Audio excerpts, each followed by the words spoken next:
Graça e paz, irmãos. Boa noite. Tudo bom?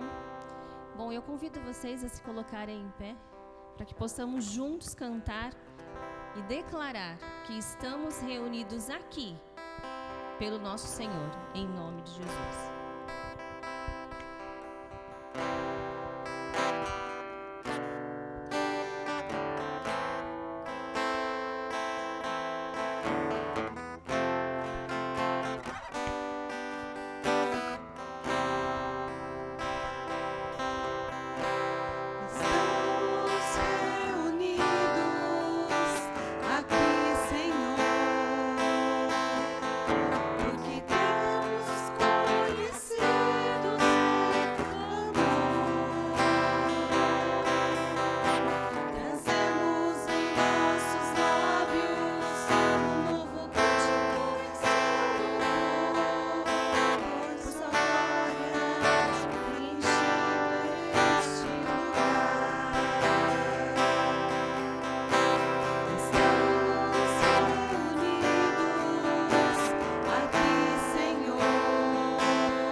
Podem se sentar.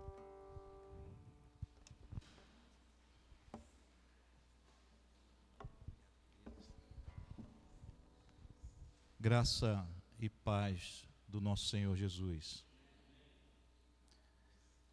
Além de você estar feliz com Ele, você é feliz com Ele? Porque Ele está no barco da tua jornada.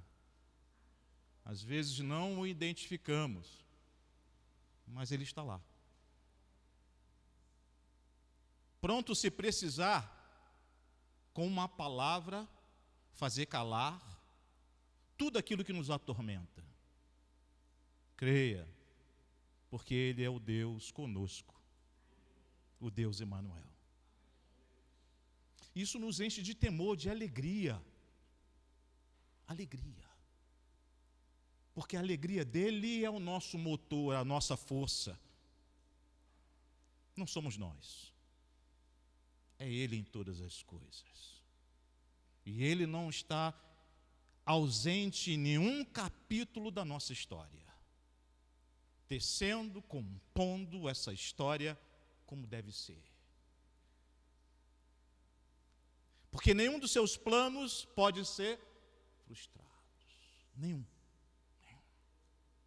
E eu queria que você abrisse a palavra de Deus, nesse tempo de acolhimento, de introdução, no Salmo 131.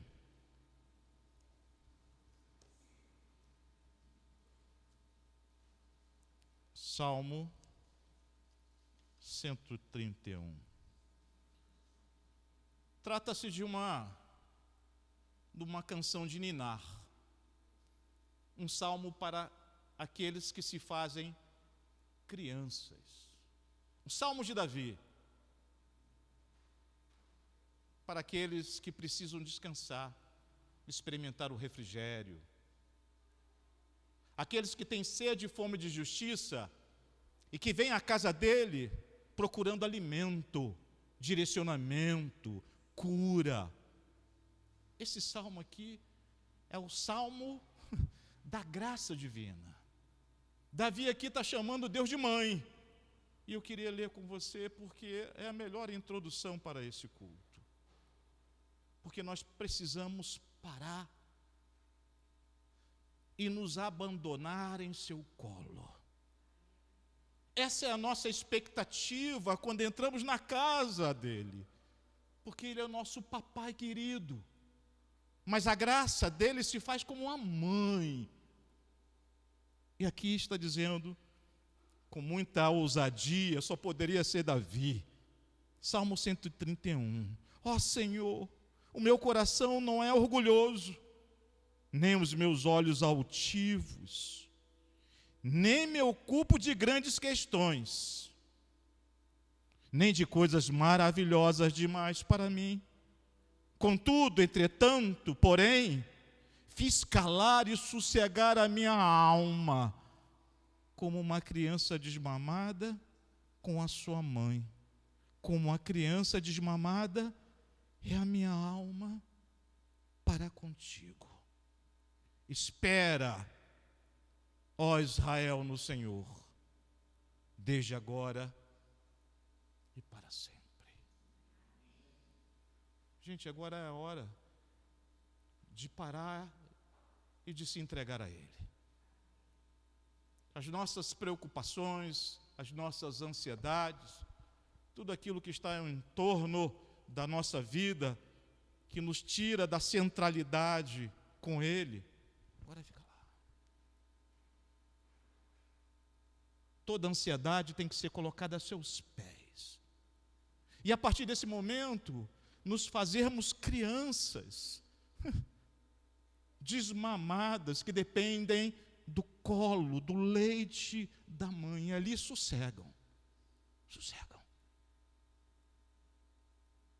Porque Deus, o seu Espírito, não apenas está aqui, mas quer falar com todos e com cada um de nós. Então esteja atento. Mas para isso você precisa ser como uma criança, desmamada, que se joga no colo da sua mãe e dela depende. E aí a seiva da graça do Senhor nos chega, nos abençoa. E sairemos daqui renovados, transformados. Não por causa do culto, mas por causa da presença dEle, que já é perceptível nesse lugar. Creia nisso, porque Ele é um de nós que está aqui. Feche os teus olhos e coloque-se nessa disposição. Abandone-se no colo dEle.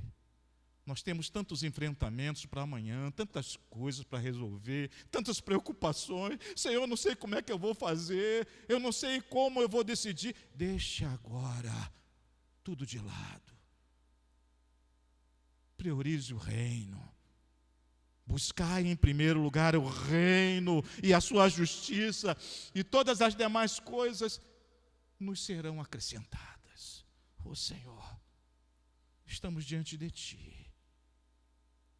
Estamos diante do Senhor de toda a glória, mas um Deus que nos acolhe em seus braços, como uma mãe que cuida do seu ente querido, aquela criança que ainda não desmamou. Amor e graça Nós precisamos, Senhor, desses termos tão absolutamente necessários para vivermos, para sermos orientados. E não queremos, Senhor, que nenhuma dispersão tome conta do nosso coração e da nossa alma. E que tudo aquilo que foi preparado pelo Teu Espírito, as canções, as orações, a palavra que virá, Senhor, como diretiva, como aquela que corrige o nosso ser, aquela que desperta a nossa alma, aquela palavra que fala que o quanto o Senhor nos ama, mesmo nós sabendo quem nós somos. O Senhor nunca desiste de nós. Obrigado por essa noite, Senhor. Temos fome e sede dessa graça, e que ela venha, Senhor, sobre nós, não na nossa intelectualidade, não numa relação cognitiva, de conhecimento, mas de afeto, de amor, porque precisamos de Ti, Senhor. Fala conosco nessa noite. Eu abençoo a todos indistintamente, e que não haja espaço, Senhor, para qualquer outra necessidade, qualquer outro termo, Senhor, de ocupação, que não seja focarmos naquilo que o Senhor quer nos dar. Que seja assim, Senhor, para a honra e glória do Teu nome, em nome de Jesus. Amém. Você pode dizer amém? Amém. Amém. Os irmãos não precisam abrir, mas eu vou ler Salmos 135, de 1 a 3, que diz assim: Aleluia, louvai o nome do Senhor, louvai os servos do Senhor, vós que assistis na casa do Senhor, nos átrios da casa do nosso Deus. Louvai ao Senhor, porque o Senhor é bom, cantai louvores ao seu nome, porque é agradável. Amém. Nesse momento, pensando no que o pastor Ailton falou, que a gente possa ser como uma criança também nesse momento. Ele comentou no início para a gente deixar tudo que fica atrapalhando, que tira a nossa paz, que tira o nosso sossego, que a gente continue. Se ainda tem alguma coisinha, deixa ela para lá, para que a gente possa louvar ao nosso Senhor verdadeiramente, de coração, com todo o nosso coração, porque é isso que Deus espera de nós. Ele quer ver o nosso coração. E que a gente tenha isso, que a gente possa fazer isso neste momento. Amém?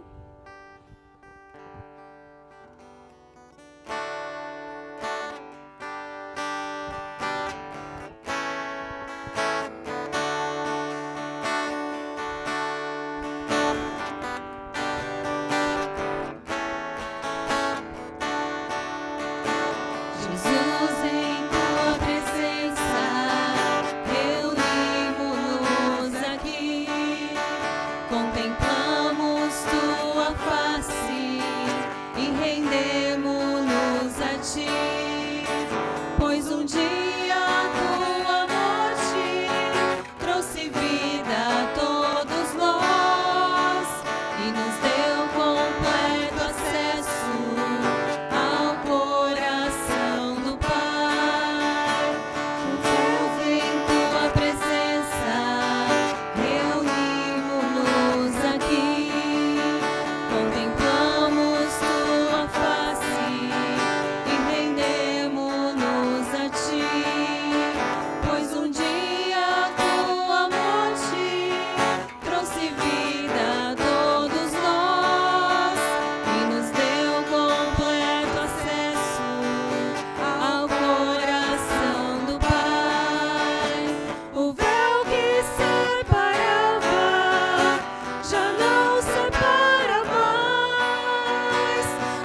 e trazer teu nome grande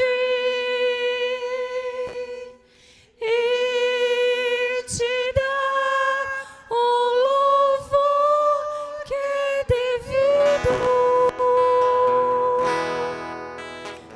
Estamos nós aqui. Aleluia. Que nós possamos ter isso em nosso coração, que estamos aqui só para adorar o nosso Deus. É para isso que nós existimos. É para isso que estamos aqui e temos a oportunidade de estar na casa do nosso Deus, louvando juntos como irmãos. É um privilégio de poucos, mas é um privilégio.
Obrigado, ó Deus, por estarmos na Tua casa, reunidos aqui, Senhor, em Teu nome. Obrigada, Senhor, pela oportunidade que temos de buscar, de aprender, de ouvir, de louvar e engrandecer ao Teu nome, ó Pai. Eu louvo a Ti, Senhor, por cada vida aqui presente, ó Pai. Que o Senhor esteja conosco, ó Deus. Fale aos nossos corações na palavra, ó Deus. Fale através do pastor, ó Pai. Em nome de Jesus, obrigada, Senhor. Obrigada por Sua misericórdia e por nos amar tanto. Em nome de Jesus eu agradeço, ó Deus. Amém. Amém. Graças a Deus. Esse é um tempo maravilhoso que Deus nos dá. Eu costumo dizer que a gente faz tão pouco para Deus, a gente oferece tão pouco para esse Deus que muito nos oferece. Às vezes fico pensando na misericórdia de Deus, na compaixão de Deus. Eu costumo orar todo dia dizendo: Deus, o zelo do Senhor nesse dia, eu sei que não é mérito, Deus, mas é graça imerecida, é favor imerecido. A gente pode doar tanto, fazer tanto, e a gente põe tantos obstáculos. Esse Deus que tanto nos ama, Ele não só nos amou, mas doou do seu único Filho por nós. Eu gosto muito da expressão de Jesus em João 14, que diz: eu vou para junto do Pai, e quando eu for e vos preparar lugar, eu voltarei para vós e vos levarei para mim mesmo, para que onde eu estou, estejais vós também. Eu fico imaginando, o que é que temos nós para oferecer a Deus? Nós ouvimos aqui hoje. O que é que temos? E o Senhor Jesus diz: olha, eu vou para junto do Pai, vou preparar lugar, e quando eu preparar eu volto, porque eu quero você junto comigo. Mas eu fico pensando: Senhor, quem sou eu? Quem sou eu para estar junto? Quem sou eu para usufruir de tamanho privilégio? Quem sou eu? Eu queria que você saísse hoje daqui pensando: Deus, quem sou eu? Pois é, mas Deus não desiste de nos amar, apesar de ser o que somos. Aliás, Ele mandou seu único Filho para vir ao mundo buscar e salvar os perdidos. Eu faço parte desse grupo. E Ele veio porque viu que eu não tinha condições nenhuma, eu não tinha mérito nenhum, e o seu favor me alcançou e alcançou você. Por isso, saia daqui com essa firme convicção em nome de Jesus. Amém? Louva a Deus pela tua vida, pela tua presença. Esse é um momento maravilhoso que Deus nos concede, e eu quero compartilhar com você da palavra de Deus no livro de Gênesis, capítulo 12. Gênesis, capítulo 12, eu quero ler do primeiro versículo até o versículo 9. Gênesis 12, de 1 a 9.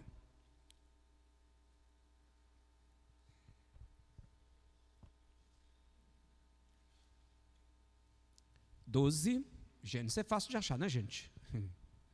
Gênesis e Apocalipse não tem dificuldade para achar. Então, diz assim o texto: ora, disse o Senhor a Abrão: sai da tua terra, da tua parentela, da casa de teu pai, e vai para a terra que te mostrarei. De ti farei uma grande nação, e te abençoarei, e te engrandecerei o nome. Sê tu uma bênção. Abençoarei os que te abençoarem, e amaldiçoarei os que te amaldiçoarem. Em ti serão benditas todas as famílias da terra. Partiu, pois, Abraão como lhe ordenara o Senhor, e Ló foi com ele. Tinha Abraão 75 anos quando saiu de Harã.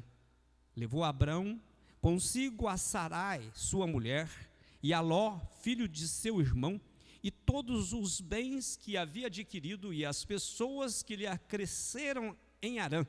Partiram para a terra de Canaã e lá chegaram. Atravessou Abrão a terra de Siquém, até ao carvalho de Moré.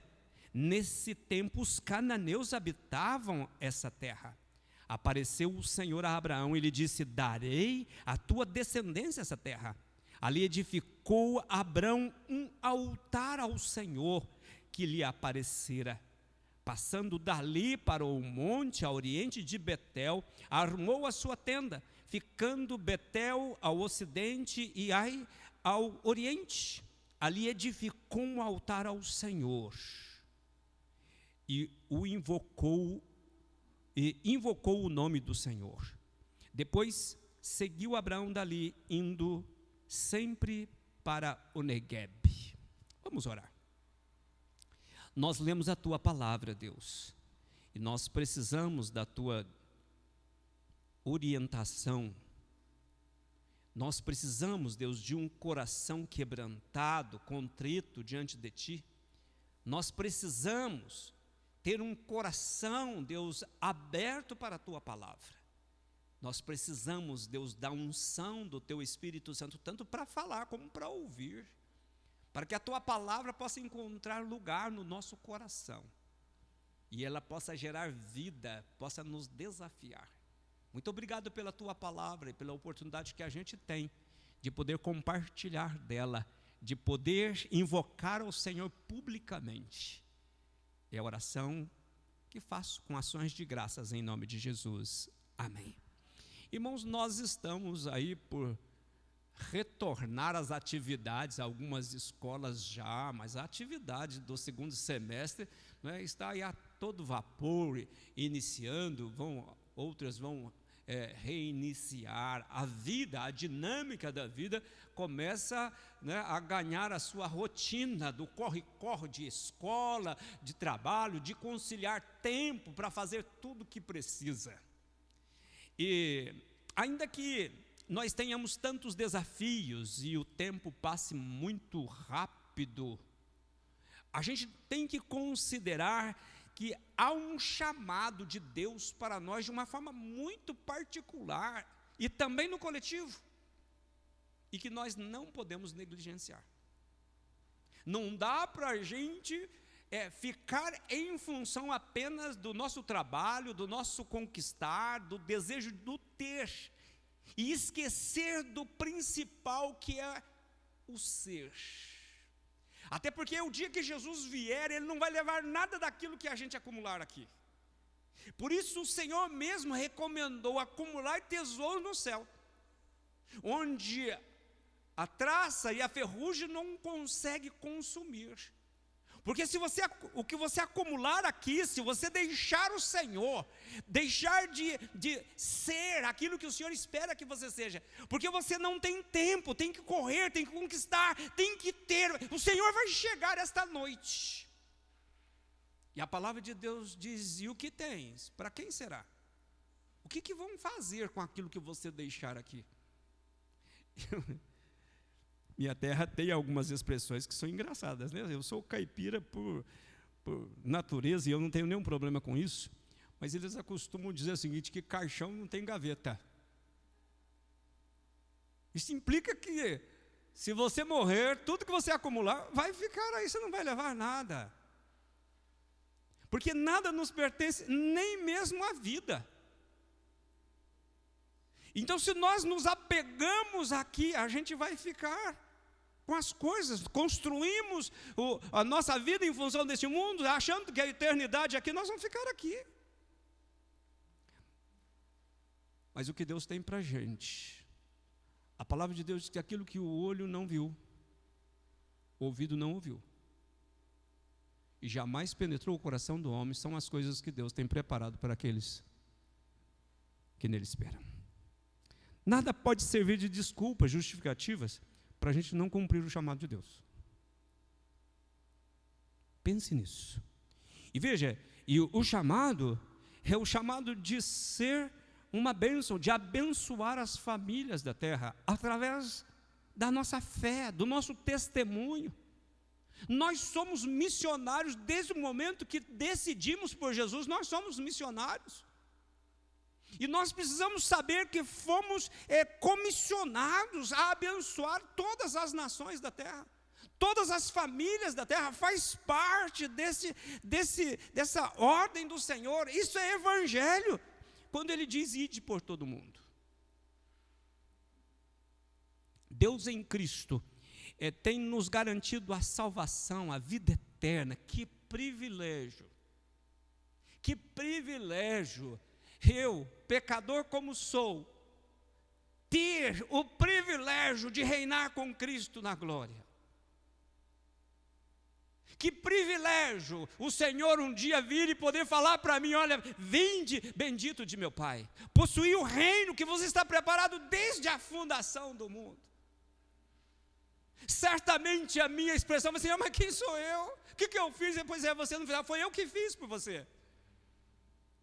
Eu e você precisamos ter coragem de assumir aquilo que Deus fez por nós, aquilo que Deus fez por você.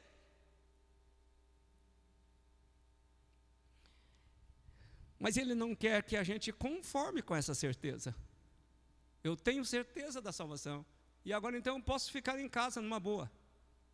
Eu não preciso me reagir, eu não preciso me expor, eu não preciso me dispor, porque afinal de contas eu já tenho a salvação. Então agora, deixa o barco rolar, é só esperar o Senhor voltar e a gente vai. Pois é, há muito o que fazer, e Deus tem muito mais para dar.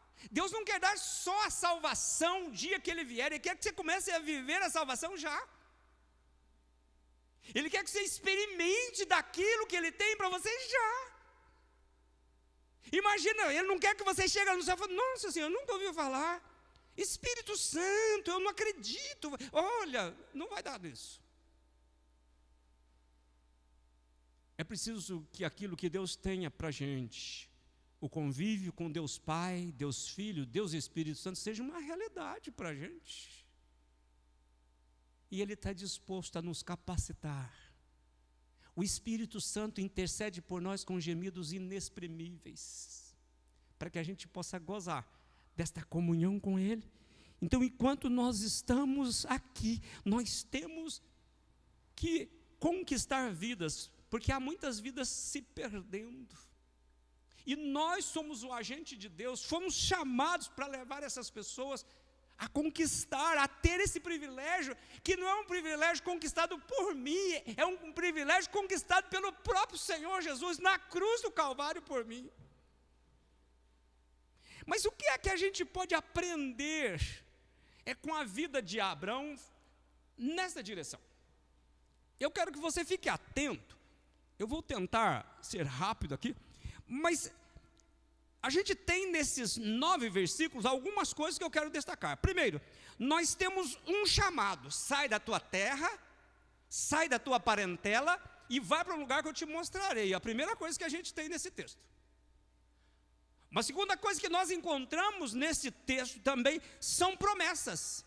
Farei de você uma grande nação, eu te abençoarei. Não é? E que mais que ele diz também: eu vou engrandecer o teu nome. Ninguém conhecia Abraão, mas diz a todo mundo: você vai ficar conhecido. É como se Deus dissesse: você não precisa ficar falando assim: olha, eu sou Abraão, gente, eu sou Abraão, veja a riqueza que eu tenho. Não se preocupa não.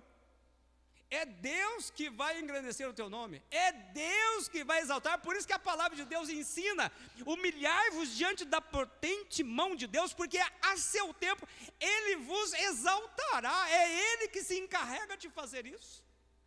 Quando nós queremos dar uma mãozinha para Deus e queremos nos engrandecer muito, Ele nos poda, porque é Ele que deseja nos engrandecer. E uma terceira coisa que a gente aprende nesse texto, que a gente tem nesse texto, é que Abraão obedece e vai. E quarto e último detalhe que eu quero destacar, que ao chegar em Canaã, Abraão edifica um altar e invoca o Senhor. Vamos ver qual a implicação desses pontos no decurso do texto. Então Deus aparece a Abraão e fala para ele: olha, sai desta terra, deixa a tua família, e você deve ir. E eu quero lembrar com você de que esse desafio feito a Abraão é um evangelho. É a mensagem do evangelho, porque o tempo ele é diferente para mim, mas o Deus que comissionou Abraão é o mesmo que comissionou os discípulos da era de Cristo, e é o mesmo que comissiona a mim e você, porque o nosso Deus não tem ontem e nem tem amanhã. O tempo dele é o tempo que se chama hoje. Ele está nos comissionando hoje, comissionou Abraão hoje, comissionou os discípulos hoje, e está me chamando para que eu possa assumir a tarefa da grande comissão. Então, esse chamado de Abraão é o evangelho. Se nós olharmos lá em Lucas, capítulo 19, vai dizer que aquele que deixar pai, mãe, a casa, a terra, aquele que não deixar, não é digno de mim. É bem perturbador isso, você fica pensando, mas Senhor, então se eu quiser o evangelho, eu vou ter que abandonar minha casa? Não é isso, eu vou ter que abandonar minhas coisas? Não é isso que ele está querendo dizer. O abandonar aí é não pôr o coração. Porque aquele que ama mais, ele está dizendo mais, né? O marido, o filho, a casa, as coisas por amor a mim, não é digno. Mas isso é evangelho, porque também em Lucas nós vamos encontrar a expressão de Jesus dizendo que quem quiser vir após mim, negue-se a si mesmo, toma a tua cruz e siga-me. Na primeira observação, aquele que deixar coisas externas. Mas na segunda observação, Jesus fala daquilo que precisamos deixar interno, que é negar a mim mesmo, que é abrir mão de coisas que eu acredito que seja importante por obediência ao Senhor, ao chamado. Deus desafiou Abraão a experimentar o novo, viver um tempo novo. Era isso que ele queria que Abraão experimentasse, porque Abraão estava numa região cômoda, estava tudo bom para ele ali, e Deus foi lá para perturbá-lo. Tirou ele da zona de conforto, falou, sai. E ninguém que tenha tido um encontro com Deus continua do mesmo jeito, no mesmo lugar. Irmãos, não tem jeito. Se você teve um encontro com Deus, não tem jeito. O encontro com Deus incomoda, muda, transforma, tira do lugar. E nós precisamos perguntar o que o encontro que nós tivemos com Deus gerou em nós, gera em nós. Será que nos perturba? Ou será que o encontro com Deus nos faz muito paciente? Fala, não, eu já estou acostumado. E outra, eu já fiz o que tinha que fazer. Agora não é tarefa mais minha, agora deixa para o pessoal novo aí. Está chegando aí, pega aí. Mas a promessa principal que Abraão tem é o seguinte. Ele diz, você vai abençoar as famílias da terra. A bênção das pessoas depende de você. Que responsabilidade enorme. Você já parou para pensar? Quem são as famílias que dependem de você, que está no teu círculo de amizade? E que você precisa ser bênção na vida dessa gente. Você é um influenciador para levá-los à salvação em Cristo. É por isso que a Bíblia diz que quanto maior é a responsabilidade, mais vai ser cobrado. É verdade mesmo. Eu estou me dizendo você, com o povão que você vive lá na prefeitura. Você se cuida, porque vai ser um caso. Mas nós somos, Deus não chama capacitados, mas capacita quem Ele chama. E onde Ele te colocar, Ele te coloca com um propósito para você poder ser bênção e ser um abençoador. É isso que ele diz para Josué, onde você pisar a planta do vosso pé, será o vosso termo, é o lugar seu, é onde você tem autoridade, poder para você abençoar, a começar da sua própria casa. O grande desafio da igreja hoje, é levar a igreja a acreditar que o nosso maior campo missionário é a própria casa. Irmãos, que desafio, mas é ali que a gente tem que exercer a autoridade, dizer, olha, o Deus a quem eu sirvo e a quem eu pertenço, esteve comigo essa noite e mandou dizer para você, não importa se o barco está rodando, se vai ser salvo só numa tábua, mas Deus apareceu comigo dizendo, olha, ninguém vai perecer, mas Ele falou comigo. Quero pensar ainda com vocês. Jesus também nos desafiou a pregar a todas as nações, e a concretização dessa promessa depende da nossa obediência. Porque eu posso saber de tudo isso, mas a pergunta é, estou disposto a obedecer? A levar a sério a palavra de Deus? Por isso que no Apocalipse Jesus diz que bem-aventurados aqueles que ouvem, aqueles que leem, ouvem e praticam a palavra de Deus. Praticar é obedecer. Porque se eu não obedecer, para que serve a palavra de Deus? Quero que você acompanhe no texto que nós lemos, o verso 4, que é onde eu quero focar, né? Porque outro dia eu falei do 1 até o 13, eu quero focar agora do 4 até o 9, porque eu quero falar da obediência, da necessidade de obedecer. O verso 4 diz, partiu, pois, Abrão como ordenar o Senhor. Amados, eu queria que vocês pensassem o seguinte: que desafio de fé. Se o Siqueira não se importar de eu usá-lo como exemplo, imagina o Senhor chegando para o Siqueira, fala: Siqueira, sai da tua casa, da tua comodidade, você e a dona Francisca, seus pertences, e vai para um lugar que eu te mostrarei. Qual seria a desculpa do Siqueira? Talvez dizer: Senhor, mas o tempo já passou, saúde não está muito boa. Abraão poderia ter dado um monte de desculpas, mas veja que desafio maluco. A ideia era sair. Isso é fé. Hebreus, capítulo 11, verso 1 diz o quê? Que a fé é a certeza de fatos que você não vê, e a convicção das coisas que não se vê, e a convicção de fatos que você espera, não é isso que ele diz lá? É preciso que a gente tenha essa convicção de fé. E veja só, a fé, se ela não for a certeza de coisas que a gente não vê, não é fé. Mas se ela for a convicção de fatos que a gente espera, nos faz lutar. Foi o que Abraão fez. Isso é fé. Ele não tinha filho. Sua esposa era estéril. Estava com 75 anos. Ele não tinha um GPS. Deus falou assim: olha, vou colocar um GPS na tua mão. Não tem endereço, mas ó, tá aí, é só você acompanhar que vai te levar lá. Não tinha um GPS para chegar lá. Só tinha uma ordem: vai para a terra que eu te mostrarei. Você já imaginou isso? Se você não estiver muito disposto, eu posso encarregar a Zezé com o Luiz.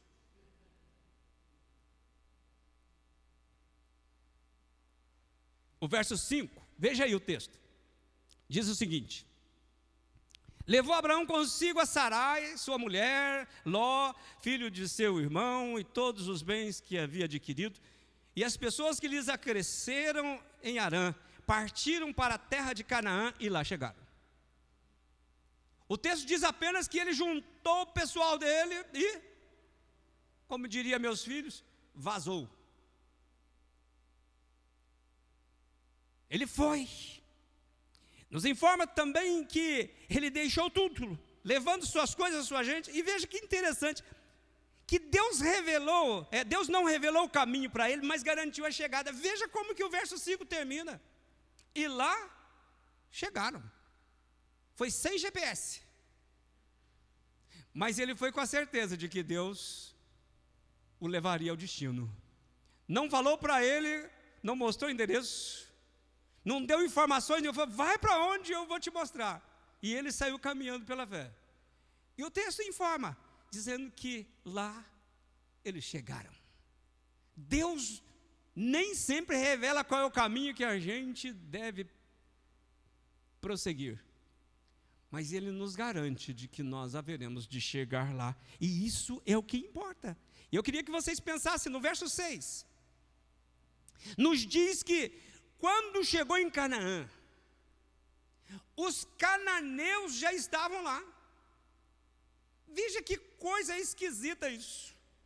Ou seja, Deus mandou para uma terra que já tinha gente. Ué, eu saí lá daquele fim de mundo, Deus, você está pensando que foi fácil esse percurso aqui? Agora que chego aqui já tem gente morando aqui. Os cananeus já estavam lá. Sabe o que eu queria destacar aqui nesse versículo? É de que o processo da caminhada com Deus é uma caminhada de batalha espiritual. E diz que se nós, veja, não queiras ter vitória sem luta. É preciso que a gente entenda isso. Ele chegar lá, tinha lá o inimigo, lá, uma pessoa idólatra, uma pessoa, e veja, chegou lá, e agora? O Senhor me mandou para essa terra, e sei lá, como é que o Senhor vai fazer para eu pegar essa terra para mim? Porque Ele deu, prometeu, garantiu, me trouxe até aqui, trouxe no lugar certo, agora eu chego aqui, tem gente aqui. E agora? Eu queria que você pensasse comigo, que o verso 7 Nos diz que o Senhor lhe apareceu e reafirmou a promessa, dizendo: a tua descendência darei essa terra. Mas veja que coisa maluca, ele chegou lá, tinha gente lá, os cananeus já estavam lá. E ele fala: olha, reafirmou, vou te dar essa terra para você. Interessante que o texto não vai dizer, mas é provavelmente que Abraão ficou pensando: mas como assim? Como é que você vai me dar essa terra?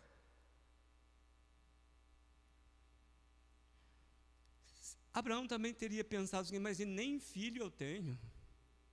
Como é que vai dar para a minha descendência?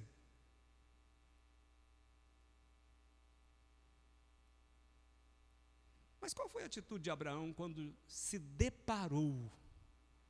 Pense nisso. Às vezes nós construímos a história, parece que é tão simples, mas imagina.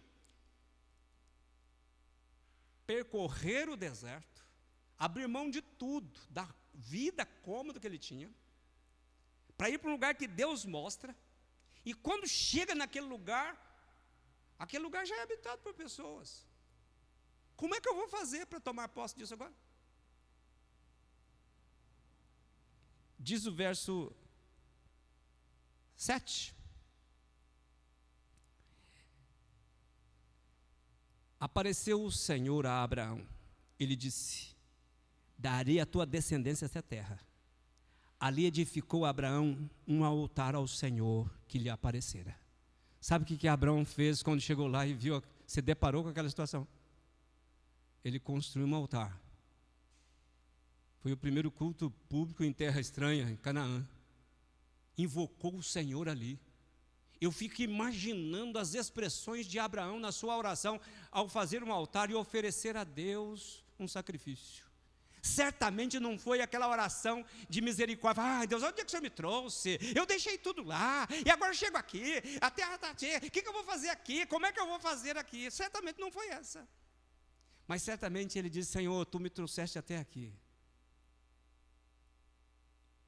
E o Senhor fez uma promessa a mim, e eu confio em Ti.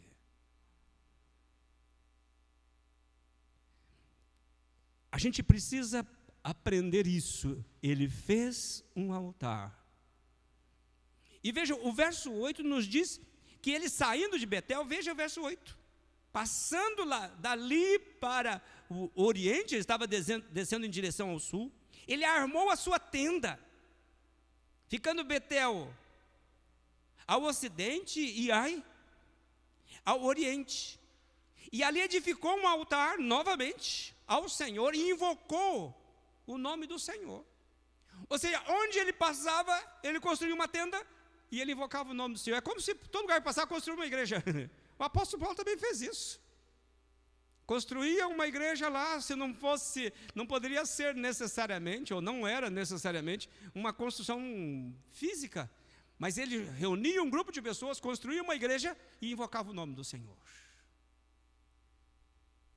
E eu fico pensando de novo, qual foram as expressões de Abraão quando construiu o altar em meio a tantas dificuldades, em meio a tantos desafios? Imagina se fosse você que estivesse construindo aquele altar, quais seriam as suas expressões?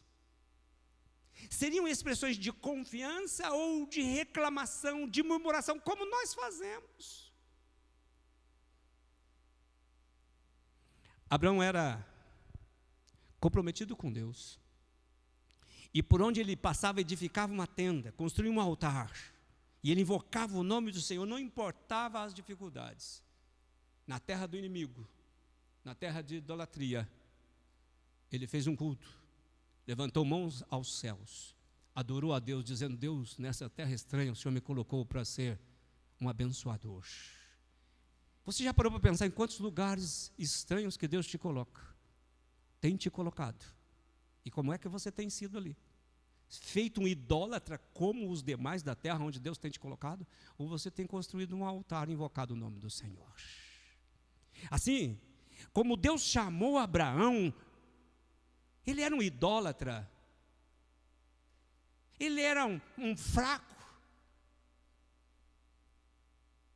Deus chama a mim, chama você. Ele, em Cristo, Ele nos chama para a eternidade, mas Ele não quer que a gente vá sozinho. Ele quer que a gente apresente a Ele as vidas que nós conquistamos. Mas o desafio da caminhada era grande. Exigia renúncia, sair da zona de conforto. E Ele também nos chama a renunciar aos prazeres do mundo. Isso também é evangelho. Renunciar. Quem quiser vir após mim. E eu quero concluir essa palavra pensando o seguinte: o que podemos aprender com a fé de Abraão? Quero destacar 4 pontos para a gente pensar. Primeiro, aliás, 3 pontos. Abraão teve fé para arriscar.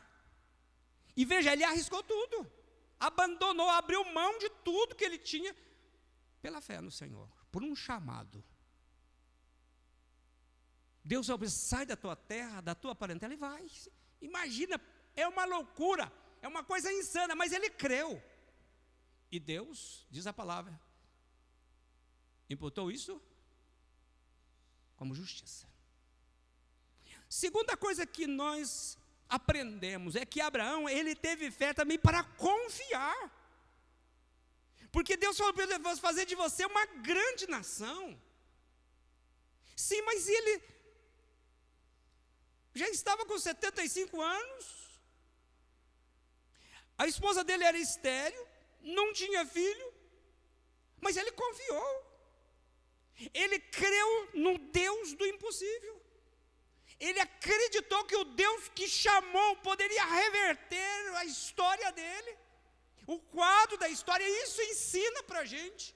Se nós tivermos fé, Deus tem poder de reverter, não importa a circunstância. Porque o Deus que nós servimos é o Deus do impossível.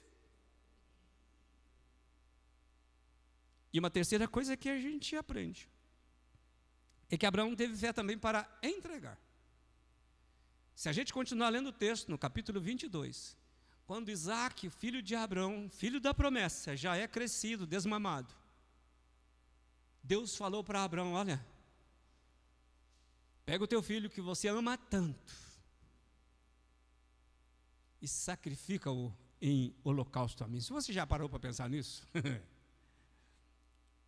O único filho, Helenice, o único filho, coloca no altar e oferece em sacrifício a mim. Abraão, ele teve a fé para entregar, porque ele sabia que aquele Deus que agiu no impossível, mesmo que ele sacrificasse o seu único filho, Deus era poderoso para reverter a história, se ele tivesse coragem de consagrar ao Senhor aquilo que ele mais amava. Deus tem nos chamado para construir um altar em nossos corações e fazer de nós verdadeiros adoradores. Se nós construirmos um altar no coração diante dessa geração adúltera e pecadora, nós estaremos invocando o nome do Senhor, testemunhando Deus na terra do inimigo, do idólatra, onde Deus nos colocar. Nós precisamos cumprir o chamado do discipulado, fazer discípulos de todas as nações. Precisamos nos engajar na obra. E eu quero deixar algumas perguntas. Primeira, os seus desafios são maiores do que os de Abraão? Pare e pense um pouco. Talvez você tenha dificuldade de engajar na obra de Deus. A gente precisa tanto. A gente precisa de um mutirão na terça-feira, na quinta-feira, na escola dominical, no culto à noite. Quais são as dificuldades? Será que são maiores do que os desafios que Abraão tinha? Pergunte quais os desafios que impedem de nós termos estes bancos cheios. Será que Deus não tem falado? Será que Deus não tem ministrado? Será que Deus não tem estado presente e por isso não há um despertar? Ou há desafios grandes demais, maiores do que aquele que Abraão teve? Você pode vencer. Pense nos desafios que você tem. Você pode vencer. A palavra de Deus diz que tudo posso naquele que me fortalece. Deus deseja abençoar as famílias da terra através de mim e de você. E o nosso desafio é continuar com a tarefa do chamado que Deus fez a Abraão. Ser bênção, ser abençoador, alcançar as famílias da terra através de mim e através de você. Você tem sido bênçãos? Que tipo de bênção você é a partir da tua casa?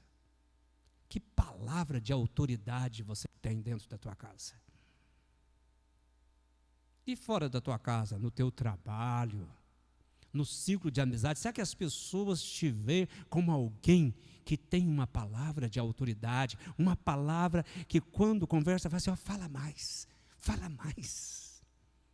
Ou será que a nossa palavra é aquela que quando nos vê, ixi, lá vem aquela, quer ver? Já vai falar mal do ouvido alheio.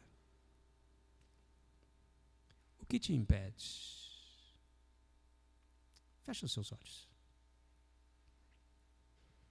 Eu não sei o que o Espírito de Deus falou no teu coração, mas a palavra de Deus é viva, é eficaz. A palavra de Deus é poderosa. E se você entender o desafio que Deus tem para você, para mim, o desafio que Deus teve na vida de Abraão, nós vamos também entender que o Deus que fez o desafio é um Deus que é poderoso para fazer infinitamente mais tudo que pedimos e pensamos. Um Deus que tem nos abençoado com todas as sortes de bênçãos nas regiões celestes. Um Deus que não desiste de nos amar, apesar daquilo que somos, daquilo que fazemos. E Ele espera que nós tenhamos coragem de crer, a ponto de obedecer. Porque se nós tivermos esta relação com Deus, a nossa vida vai ser mudada. Nós vamos odiar o pecado. E nós vamos amar a palavra, nós vamos amar o Senhor, nós vamos buscar a obra do Senhor para ser útil. O que a palavra de Deus falou no teu coração nesta noite?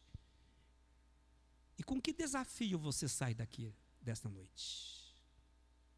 Ore alguns instantes, silenciosamente. Senhor, esses amados irmãos e irmãs, eles são tão importantes na caminhada da fé. Eles são tão valiosos. Pai, o Senhor conhece os desafios que nós temos como igreja neste lugar, nessa cidade. Nós precisamos deles. Queremos, Deus, que a Tua voz, a voz da Tua palavra, possa alcançar os corações. Gerar quebrantamento, rendição, ousadia de fé, para arriscar, ter coragem de abrir mão da zona de conforto, para servir. Ó Deus, eu quero que o Senhor confirma no coração de cada um desses amados aquilo que eles estão colocando diante do Teu altar, porque eles estão construindo um altar agora no coração, para invocar o nome do Senhor. E o Senhor sabe qual é a invocação que eles estão fazendo. Sim, Deus, eles têm muitas razões para reclamar. Tem muitas razões, Deus, para discutir. Mas, Deus, diante do Teu altar, a gente pode depositar tudo isso, para que as desculpas fiquem em segundo plano, para que nós possamos buscar o reino em primeiro lugar. Porque a Tua palavra nos garante, é uma promessa, as demais coisas serão acrescentadas. Por isso, Senhor, nesta hora, eu quero abençoar a vida desses amados. E eu quero pedir que o Senhor confirma no coração deles aquilo que eles estão orando. Esse altar que eles levantaram agora. Ó Deus, refletindo na Tua palavra e propondo, sentindo desafiado, derrama do Teu poder e da Tua unção, para que o Teu nome seja glorificado na vida de cada um. Em nome de Jesus. Amém. Coloque-se em pé. Eu quero que você apresente a tua semana a Deus. Nós estamos encerrando o nosso culto. E eu quero que você pense, nós temos uma semana, que o Senhor nos conceda vida, nos conceda saúde, disposição para o trabalho, que o Senhor possa revigorar as nossas forças para amanhã, a gente levantar pela manhã, feliz, contente, alegre, Senhor. Eu edifiquei um altar no meu coração, e lá onde eu for, Senhor, eu quero invocar o nome do Senhor, ao Senhor que me apareceu. Você pode dizer: Senhor, o Senhor me apareceu ontem, o Senhor falou comigo ontem, Deus, e eu quero edificar um altar, para que lá onde eu estiver, eu possa invocar o teu nome, que as pessoas possam saber. Não importa se é uma terra idólatra, não importa se é uma terra de incrédulos, não importa se é uma terra de inimigos, mas edifica o teu altar ali e invoca o nome do Senhor, que apareceu a você. E creia que aquilo que Ele tem prometido, Ele vai cumprir. Ele é fiel, o Senhor é fiel para cumprir. É fiel em todas as suas promessas. E você sabe o que você está pedindo, e você sabe o que você espera de Deus. Permita que a semana seja uma oportunidade para você ver manifestar a graça de Deus na tua vida e na vida da tua casa. Permita o Senhor revelar direção para você nos desafios da semana, e que você possa invocar o nome dEle. Que o nome dEle seja glorificado diante de cada momento e circunstância, em nome de Jesus. Deus, obrigado por esse tempo de culto. Obrigado pela vida de cada irmão e cada irmã que o Senhor trouxe. Cada família aqui representada eu quero abençoar. Quero abençoar as famílias da igreja, aqueles que não puderam estar com a gente. Senhor, visita-os com o teu poder. O Senhor sabe a razão, Deus, que impede das pessoas estarem aqui. Aqueles, Deus, que estão enfrentando a enfermidade, ou qualquer outro problema que dificulta, Senhor, vai ao encontro destas pessoas.